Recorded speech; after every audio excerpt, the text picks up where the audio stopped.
ఉదయకాలపు దేవుని ప్రత్యక్షత.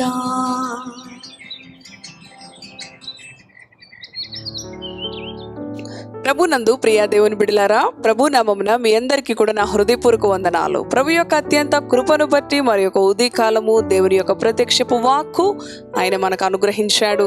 మన పరిశుద్ధ గ్రంథంలో నుంచి లూకా సువార్త 10వ అధ్యాయం 19వ వచనమును చదువుకుందాం. ఇదిగో పాములను తేళ్లను త్రొక్కుటకును శత్రువు బలమంతటి మీదను మీకు అధికారము అనుగ్రహించి ఉన్నాను, ఏదియో మీకెంత మాత్రమును హాని చేయదు. హల్లెలూయా. శత్రువు యొక్క బలమంతటి మీద మన దేవుడైన యెహోవా, మన తండ్రి అయిన యేసుక్రీస్తు అధికారం ఇచ్చాడు. ఏదియో మీకెంత మాత్రమును హాని చేయదు. ఈ ఉదయకాలం ఎంతో శక్తి కలిగిన దేవుని యొక్క వాక్కు మరి కొన్ని నిమిషాలు ధ్యానం చేసుకుందాం. ప్రియ దేవుని బిడ్డలారా, వేకునే లేచి ప్రభుని ధ్యానించి స్తుతించి ప్రార్థించి మన దినచర్యను ఆరంభించినట్లయితే మనకెంతో మరి ఆశీర్వాదం ఉంటుంది, సమాధానం ఉంటుంది, నెమ్మది ఉంటుంది, విడుదల ఉంటుంది. ఆయన అంటున్నాడు చూడండి, శత్రువు యొక్క బలమంతటి మీదను మీకు అధికారం ఇచ్చాను, ఏది మీకెంత మాత్రము హాని చేయదు. పాములు తేళ్లు చూడండి, ఆత్మ సంబంధమైన దుష్టత్వముతో కూడిన అనుభవాలు. పాములు తేళ్లు అంటే మరి 91వ కీర్తనలో కూడా ఉంటుంది, నీవు సింహములను నాగుపాములను త్రొక్కెదవు, కొదమ సింహములను భుజంగములను అనగ త్రొక్కెదవు, అతడు నన్ను ప్రేమించున్నాడు కనుక నేను తప్పించేదను.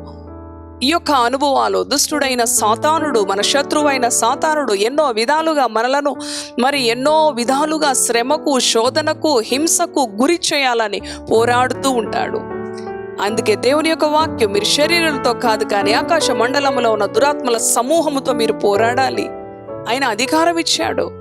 ఆయన కన్నా కూడా నాకన్నా మీరు ఇంకా గొప్ప కార్యాలు చేస్తారు అని ఆయన శిష్యులతో పలికిన దేవుడు.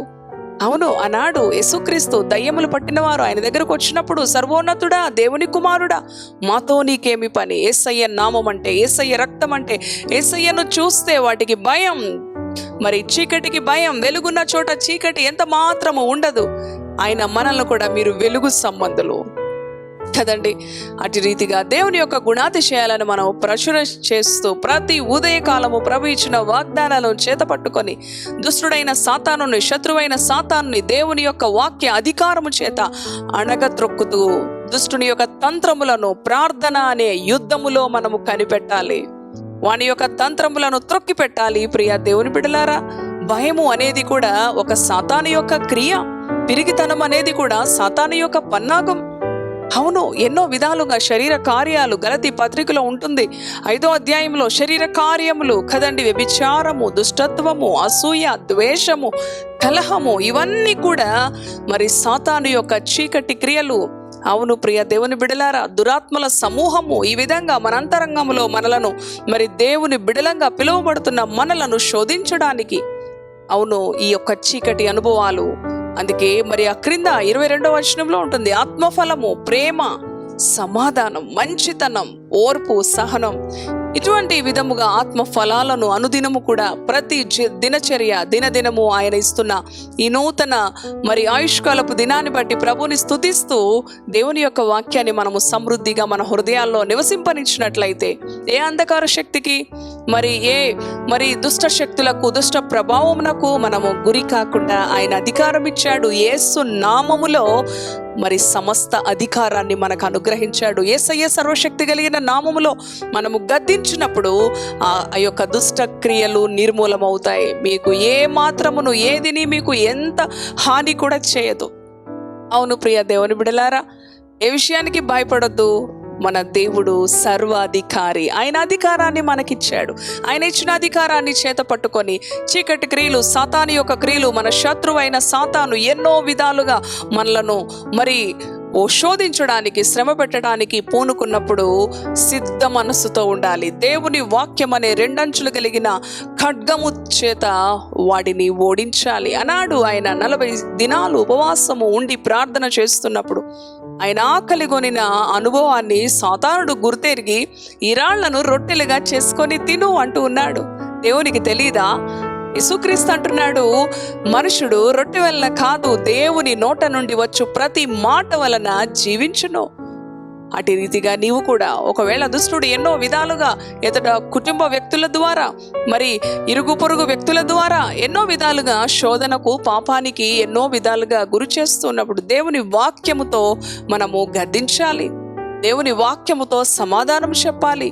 ఇటువంటి మరి ఆధిక్యత, ఇటువంటి అధికారాన్ని ప్రభు మనకు అనుగ్రహించినప్పుడు మనము ఏ విషయంలో భయపడక, ఏ విషయంలో బెదరక, దేవుని యొక్క వాక్యాన్ని బట్టి దేవుని స్తుతిస్తూ ప్రతి విషయంలో కూడా ఆయన మన మార్గాన్ని సరళము చేసే దేవుడు కనుక దేవుని వాక్యముతో మనము ఎదుర్కోవడానికి సంసిద్ధంగా ఉండాలి.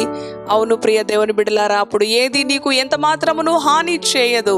దేవుని వాక్యమునకు నీవు చోటియక అపవిత్ర కార్యాలకు, అపవిత్రమైన మాటలకు, అపవిత్రమైన ఆలోచనలకు, ప్రవర్తనకు చోటిస్తే అవును ఎంతో ప్రమాదం. అది ఎంతో మరి శత్రువు పొంచి ఉంటాడు. ఎవరిని మృంగుదునా అని గర్జించు సింహం వలె తిరుగులాడుచూ ఉన్నాడు. వాడిని ఓడించాలంటే దేవుని యొక్క వాక్య ఖడ్గముతో మనము సంసిద్ధంగా ఉండాలి. ప్రతి ఉదయము ఆయన మనకు అనుగ్రహిస్తున్న ఉదయకాల ప్రత్యక్షతను ధ్యానిస్తూ వాక్యానుసారంగా జీవించినట్లయితే ప్రభు కృప మనకి మెండుగా ఉంటుంది. ఇటు మాటలు ప్రభు మన వినికిడిలో దీవించునుగాక. ప్రార్థన చేసుకుందాం. దయగలిగిన తండ్రి, పరిశుద్ధుడా, నీ పరిశుద్ధ నామానికి వందనాలు. అవును ప్రభువా, శత్రువైన సాతానుపై మాకు అధికారం ఇచ్చిన దేవుడు. పాములు, తేళ్లు ఏవి కూడా మీకెంత మాత్రమును హాని చేయవు. అవును ప్రభు, ఆత్మ సంబంధమైన దుష్టత్వము మాలో ఉండకుండా తండ్రి నాయన ఆత్మఫలాలు, ప్రేమ, సమాధానం, మంచితనం, విశ్వాసం, దీర్ఘశాంతం, దయాళుత్వం, అశానిగ్రహం, అవును ప్రభువా, ఇటువంటి ఫలాల చేత మా హృదయాన్ని నింపుకొని సాతానుని అణగత్రొక్కే అధికారము నీవు మాకు అనుగ్రహించే వాక్యం అనే ఖడ్గముతో అవును ప్రభువా, నీ బిడ్డలు అనుదినము అనుక్షణము దుష్టుణ్ణి ఎదిరిస్తూ, ఓడిస్తూ, అణగత్రొక్కుతూ నీవిచ్చిన అధికారాన్ని చేత పట్టుకొని ఏ విషయంలో బెదరక ప్రభువా సమాధానముతో, సంతోషముతో వారి జీవిత దినాలను మీరు నడిపించమని, ఆశీర్వదించమని యేసు పరిశుద్ధ నామములో ప్రార్థిస్తున్నాను తండ్రి. ఆమేన్, ఆమేన్. Praise the Lord. God bless you.